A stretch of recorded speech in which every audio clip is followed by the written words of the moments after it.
চট্টগ্রামের কর্ণফুলী উপজেলার মৈজারটেক কোরবানির পশুর হাটে এবার দেখা মিলেছে মরুভূমির জাহাজ খ্যাত উটের।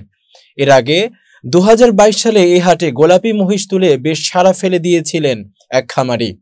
এবার সেই চমককে ছাপিয়ে গেছে উটের উপস্থিতি। যশোরের বেনাপোলের ফিরোজ মামুন ডেইরি ফার্ম থেকে আনা হয়েছে ৩টি উট। হাটে তোলার পরপরই উট দেখতে ভিড় করছেন দর্শনার্থী।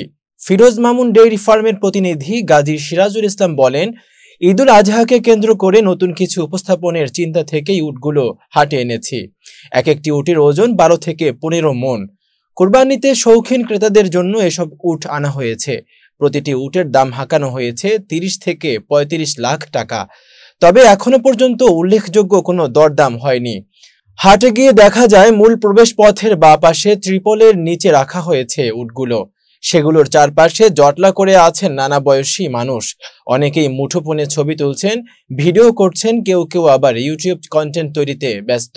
হাটে মাইকে ঘোষণা দিয়ে জানানো হচ্ছে এখানে গরু, মহিষ, ছাগল, ভেড়ার পাশাপাশি উটও পাওয়া যাচ্ছে।